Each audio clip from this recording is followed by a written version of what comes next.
Hello, listeners. Welcome to the audio edition of Cam White's 32-part series, Reading the Offseason Tea Leaves. I am Mike Vadala here with Cam White in episode 4, where we'll be digging in to the New York Jets.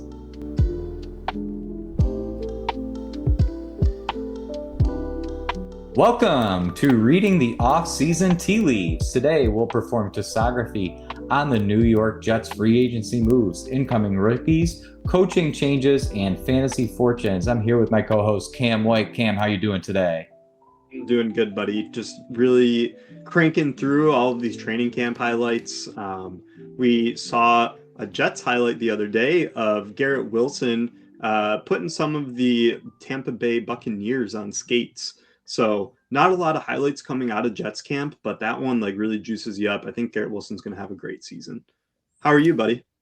I am doing well. I had a pretty calm day, taught a few piano lessons today, worked on this show sheet for all of these excellent team breakdowns we're doing. And I'm here talking to my best friend now. So life really does not get any better than this. I'm excited to get right into this. So let's get into the New York Jets free agency moves. So first of all, they traded for Geno Smith and signed him to a one-year deal. So he'll project to be the starter for this year. I think he'll be able to hold this job. But obviously, we're going to talk a little bit about Cade Klubnik as well, who might get onto the field this year if he does struggle. And then also on top of that, they signed Breece Hall, re-signing him to a 3-year, $43.5 million extension. What does this do to Braelon Allen's stock, Cam? We continue to hear that they're going to run multiple running backs there, and it's so does every team. So I think it really doesn't do much to Braelon Allen. He's going to be, evaluated the same way that he was last year, at least in my rankings. I know there's a lot of people that heard that it's going to be a committee and Braelon Allen's going to steal a lot of the snaps. And it's just, you can't take Breece Hall off the field. You're only putting in Braelon Allen or Isaiah Davis if you're going to need to spell Breece. So I think it doesn't really change for me. He's still a solid handcuff running back, but do you really want to handcuff someone on the Jets?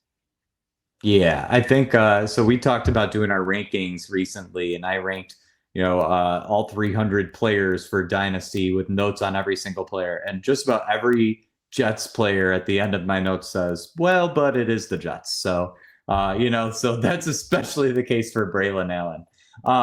Not many other free agency moves. They made a bunch of moves during the season last year. They kind of offloaded that defense. Sauce Gardner to the Colts, Quinnen Williams to the Cowboys were two really big moves that they also made. But obviously, that's not technically in free agency. That was during the year last year. But we know that this Jets team is gearing towards a massive rebuild, which leads us to the incoming rookies. Kenyon, Sadiq, and Omar Cooper are the two, highly sought after rookies for dynasty purposes on the New York Jets. Sadiq is the kind of speedy, athletic, shifty tight end.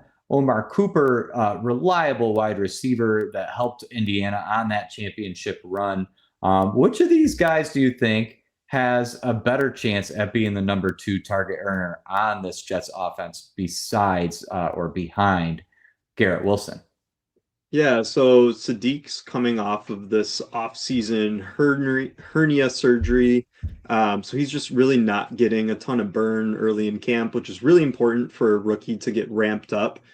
So every day he misses practice is a day that he's not getting the reps to really solidify the system in his brain. So for me, if I had to pick one, while I really like Sadiq long term, it's Omar Cooper Jr. I really loved his film. He's a very solid route runner. I would say he's in the just below the top tier of route runners in this class. He rarely leaves his feet when he's going to make catches. He can make contested grabs. And then he really does most of his work as a yak guy. He's extremely tough to bring down. He's violent with the ball in his hands. He's extremely elusive. So I think that the Jets are probably going to find ways to feature him in this offense. Probably going to be more of a slot role with Adonai Mitchell handling most of the flanker Z work in the offense. And maybe he kicks to X and that's Garrett Wilson doing that. But I think in 3 wide receiver sets, we're going to get Cooper. I'd probably put my money on Mitchell being ahead of Cooper in the pecking order, at least to start the year. We know like Cooper's still a rookie. He's got to develop, where Mitchell's going to be going on to year 3 now. So we saw like a little mini breakout into the end of last season when the Jets were just totally depleted of target in their wide receiver room. So yeah, I think I like Omar Cooper between him and Sadiq, but if we're adding Adonai Mitchell into this mix, I would choose him. Yeah, Adonai Mitchell, we know he was a round 1 talent, obviously fell past that first round due to some like personality questions, I guess you could call them. And wasn't it diabetes? Doesn't he have diabetes? Yeah, there was the story was basically like when he wasn't regulated with his diabetes, that he would kind of get a little ornery, maybe like get a little upset and stuff. So definitely like, especially with football being kind of such a like rough and tough game and a lot of that mindset of like, you're never allowed to feel anything, I think maybe people weren't necessarily being super conscientious of like, this guy actually has a medical thing going on that's kind of like making him act this way. Obviously the viral clip was Chris Ballard, GM for the Colts, I think, who was like kind of came to bat for him after drafting him and saying like, it was really not right the way the people talked about him in the media, yada, yada. So obviously the Colts now moved on from Adonai Mitchell. He did have some nice looking games on the Jets there. We like him. We know he's a very talented player. We like Cooper as well. I would compare Cooper to like a Denzel Boston in dynasty terms, where we like this talent, but the situation team isn't necessarily like baked up for them to be immediate stars. So these might be good investments like later on in their career, like year 2, year 3, if they're not really producing like wide receiver ones or like round 1 rookie picks. You could probably go out and get these guys. We believe in the talent, and they'll be that much closer to moving on to a new team with those contracts there. Now, they also drafted Cade Klubnik out of Clemson. So this is kind of more of a mobile quarterback. I know that they, from what I've heard, they run like a lot of like option with him. Is that right, Cam? Yeah, they were doing some option. It's just a lot of like quick hitters underneath stuff. He is mobile. I wouldn't say he's like necessarily a running quarterback, but it's just like really short, intermediate kind of stuff. He can throw the deep ball pretty well, but it's not like, and most offenses aren't going to build their offense around throwing it as far as they can. Like, that's just not an effective way to build an offense. So I really like him on this Jets team because, like, say they've only got like 2 or 3 wins at some point in the season and we're past their bye week, he might end up getting some starts just so the Jets can see what they have. And if you're drafting him in the 3rd round of your rookie draft, like, I feel like that's a pretty solid spot to take this dart throw and just like see, maybe you can flip him. Maybe you can flip him into like a 2027 second because someone's interested in the upside with all of these. We talked about they have some real weapons. Hall, Garrett Wilson, Sadiq. I like Mason Taylor a lot too.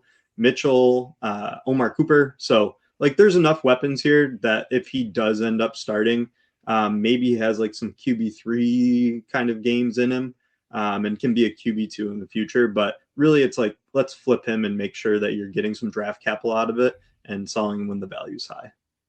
Love that. And yeah, you mentioned in all those skill position players, man, that Jets team is like sneakily exciting, and they have a good offensive line too. Obviously, you and I, we both believe in Geno Smith as well. So that's kind of interesting. I think the Jets beat out the Dolphins this year in the AFC East there. So East, North, East. It's East. I know. Yeah. It's so weird the Dolphins being like south, you can't think about where the teams are, or you're screwed. Yeah. Anyways, we'll be right back after a word from Optimus. Greetings, humans! Smokey Hell Nelson here with Optimus Fantasy. I am here today to illuminate your lives with the most powerful play-by-play analysis tool out there, part of OptimusFantasy.com's tools.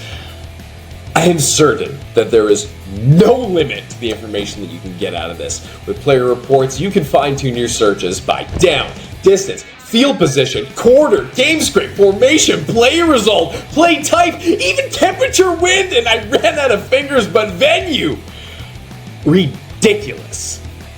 You can even compare the player to the rest of his position group to see exactly where he fell in comparison on every metric. Now get your ass to OptimusFantasy.com right now and use their tools to make fools of your league mates.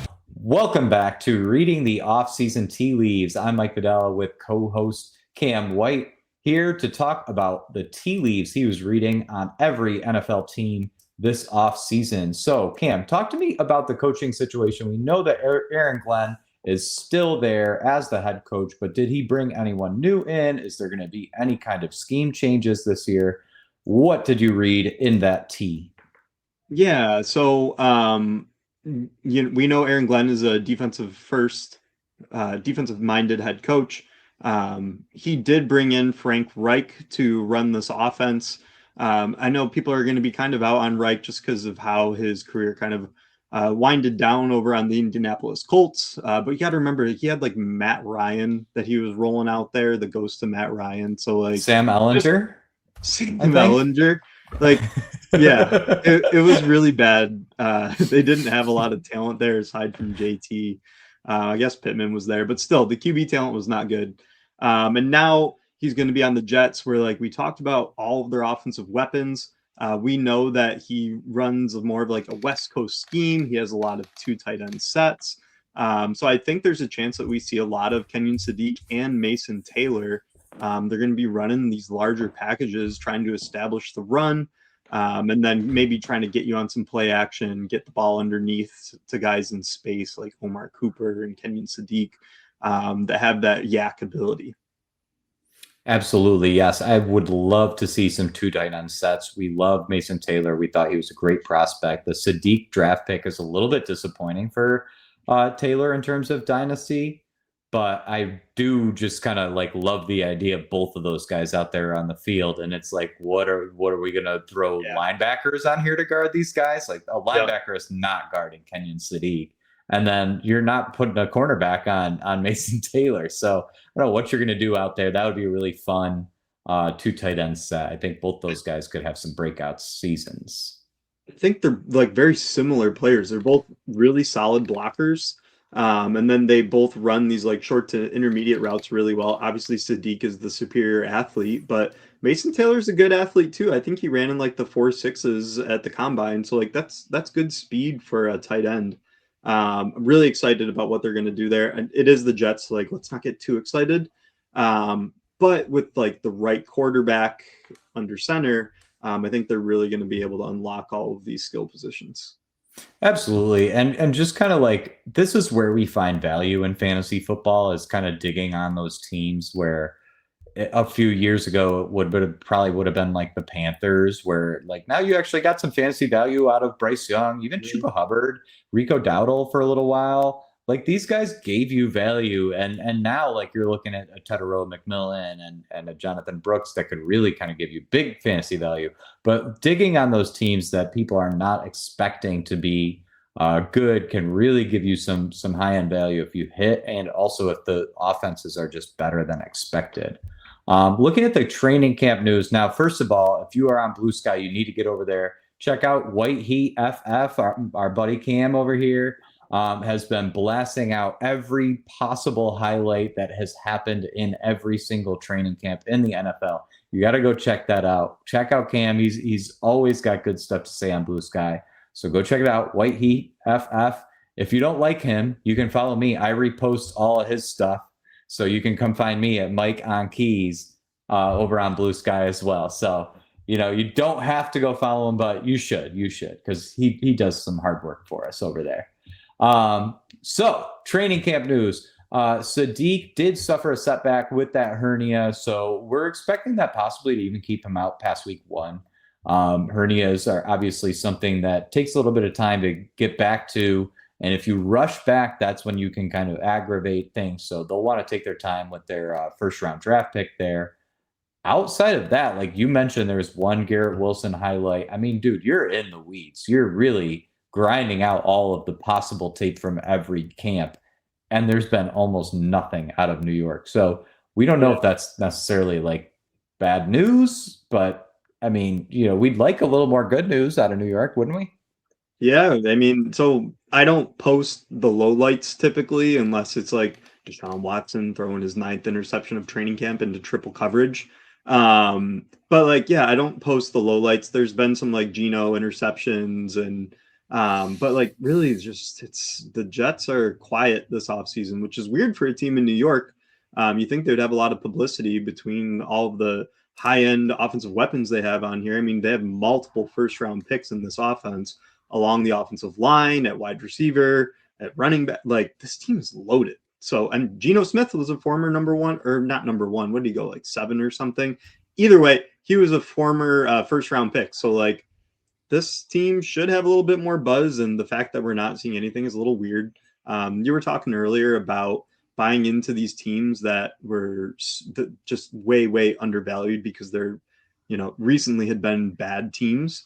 And like just last year, we saw the Patriots surprise everybody. And Drake May put up a top 5 QB season. So like, I'm not saying that Geno Smith's going to do that, but I am saying that all of the players on this New York Jets offense are undervalued, which kind of leads us into this next segment, Mike. Absolutely. So now, next, we're going to be talking about the fantasy fortunes on this football team. We do this with all 32 teams. We're going to talk about every skill position and where we value them in fantasy terms. So starting with Geno Smith, we definitely look at him as like a QB2 this year. For dynasty purposes, I don't know if he really has a lot left in the tank. He might be able to get kicked around and kind of find another team to be a bridge quarterback for next year. But with these older quarterbacks in dynasty, Cam, I'm getting nervous just with this 27 draft class coming in. There's a lot of good quarterbacks coming in, and it seems like they're kind of getting pushed out. These like Aaron Rodgers of the world. I think Geno Smith is kind of the next guy in that bucket that, even though he might have the talent, like teams are not going to put Geno Smith out there when they have like an Arch Manning or something that they're going after. Yeah. And it's beyond Arch Manning. It's a very good class. There's going to be a lot of quarterbacks that teams are going to want to try out next year. So contenders, we like Geno Smith. If you're not a contender, maybe give it a few weeks, because we do think that this offense is a little underrated. And once people see in your league that Geno is like actually start worthy, then maybe you can get like a second for him or something. That would be nice. Breece Hall, we're looking at him right on that borderline of RB1, RB2. I think for like in like redraft terms, he's kind of just before the dead zone kind of a guy. For dynasty terms, he just signed this big deal. Cam, what are your thoughts on dynasty with Breece Hall? Yeah, I mean, this offense is in the position to ascend. I won't say they're ascending. I would like to say they're ascending, but they're in position to. So I think Breece Hall was kind of considered untouchable earlier in his career, and now you might be able to go out there and acquire him. I think he's undervalued. I think all the Jets players are undervalued. So I'm into him. I think that with one good season under his belt, he immediately vaults back up into that like top 12 range pretty easily. So yeah, I like Breece Hall. Excellent. Garrett Wilson, we know this guy is a perennial wide receiver 1 every single year. That's not going anywhere. He still is on that massive extension that he signed, I think, at the beginning of last season. So he'll be with the Jets for the foreseeable future. There's nobody on this roster that's competing with him for targets. He is the number 1, undisputed. Still a young player, so a great dynasty asset and relatively cheap. I was able to trade Kenneth Walker for Garrett Wilson straight up in a dynasty. And I think that's like it's a good deal if the other team needs a running back. But really, when you're looking at running backs versus wide receivers, Garrett Wilson would project to have a lot more years in the tank of giving you production than maybe a Kenneth Walker would. Similar talent, and Walker's actually the younger player of the two. But again, wide receivers are not running in between the tackles. They're getting beat up every single play. For our other wide receivers, Omar Cooper, Adonai Mitchell, these are fun dynasty players to roster. Like, I like having both of these guys on my roster. Now, as where you said, kind of you prefer Mitchell just in terms of like to be that number 2 target this year. I'm with you on that. I think, though, that Cooper is the obvious guy you'd rather have in a dynasty league, right? Yeah, pretty easily. I mean, Cooper is a more versatile player than Mitchell is, and is going to be in line to get a lot of these like easy underneath targets where like Mitchell's doing a lot of his work on like out routes and routes down the field. So yeah, I would definitely prefer to have Omar Cooper. I think that he's got the potential to have a wide receiver 2 season, but I feel like you're probably going to rely on him more later down the line, and like that like wide receiver 3 range would be a super solid flex for you. Excellent. And then at tight end, you've got a couple of exciting guys. Honestly, neither of them are bad dynasty stashes. Kenyon Sadiq is like kind of like a, like a gold dynasty asset, whereas Mason Taylor might be like more of a bronze or a silver. I'm just making up something to rank these guys. But obviously, Sadiq coming in his rookie year, there's that allure of the rookie unknown. We don't know. Maybe this guy's the best tight end we've ever seen because we've never seen him play in the NFL yet. So Sadiq is going to kind of have that value. Also, the Jets spent a higher draft pick on him as well. So I think those two things make Sadiq the better value. Mason Taylor, obviously much cheaper, and a guy we do like stashing who's still very young. I think this is only his second year in the NFL. Am I right on that, Cam? Yeah. Yeah. So still a super young player. We think he's very talented.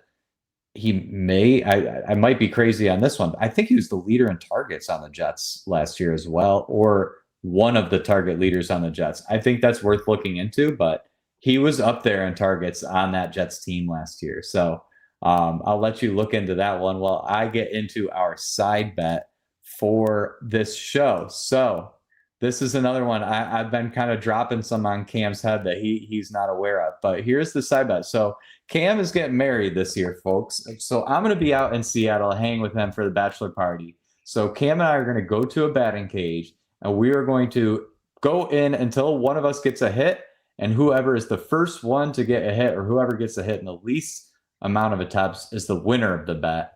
And so whoever loses the bet is going to then have to play an entire round of mini golf left-handed. All right. So that's what we're doing here. Are you cool with that? Yeah, dude, I'm cool with that. I have not swung a bat in, I don't know, since gym class in high school. And I also had a hitless season in youth sports one year. Got hit by the pitch a bunch, but I went hitless. So you got on base. I did. I was on base. So it's not looking great for me. I'm probably going to be playing left-handed in some mini golf, but hey, who knows? Maybe I get a hold of one and you're the one out there swinging lefty.